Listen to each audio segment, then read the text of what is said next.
Hi there everybody, this is Woody from makingyourwebsitework.com. Part of our XHTML and CSS online training modules include hand coding your website pages using a standalone text editor. This module will be covering the header and the head tags coding for XHTML pages. Your first tag on line 1 is for the document type. This is an HTML public page to the W3C specification using XHTML 1.0 transitional format, supporting the English language. This is the most common format used for most XHTML pages.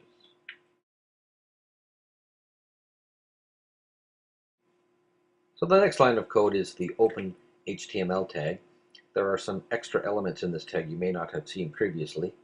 This is to support the XHTML and W3 organization specification.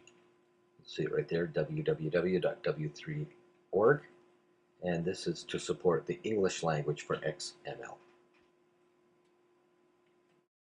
So your next line of code down on line number 4 is your open head tag.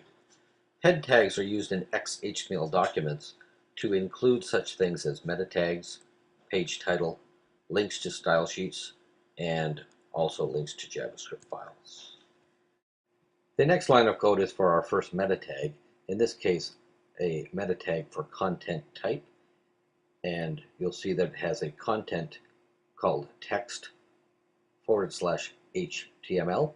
This is a character set to tell the browser what type of characters to display for that web page, the most common format being UTF-8. At the end of this line of code, you'll see a space / close bracket. That's what's known as a self-closing tag. The next line of code is for the title tag. There it is, the open title, followed at the end by the closed title. This is a very important element for all search engine optimization, or SEO, support. You should be using some sort of descriptive content using long-tail keywords.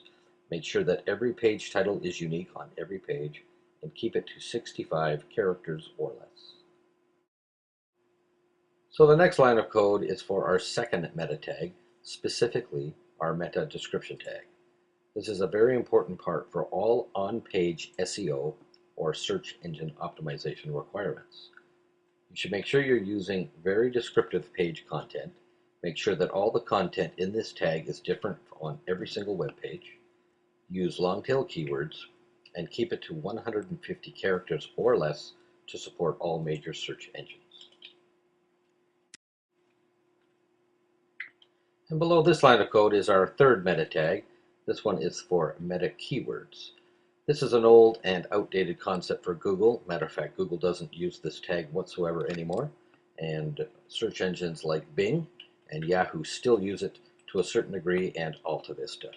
You can go ahead and use keywords, keyword phrases, long-tail keywords, but keep it to a maximum of 10 keywords total. So the next line of code is for our first link statement, our link tag.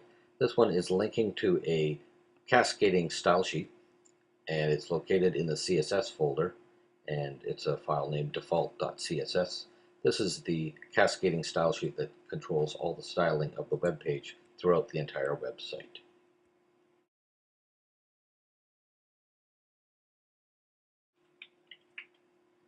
So below the first link tag, you'll see 3 lines of gray text. This is actually another link tag used for Internet Explorer browsing. You'll see if GTE IE6 simply means if the browser detects that it is using Internet Explorer 6 or higher, it will use this file, default.css, and that's also located in the CSS folder. So the next line of code is optional. It is a link tag specifically to a shortcut icon. These are those little icons you see in your address browser bar, generally having some sort of company branding. It is a photoshop.ico or icon file that's located in our images folder.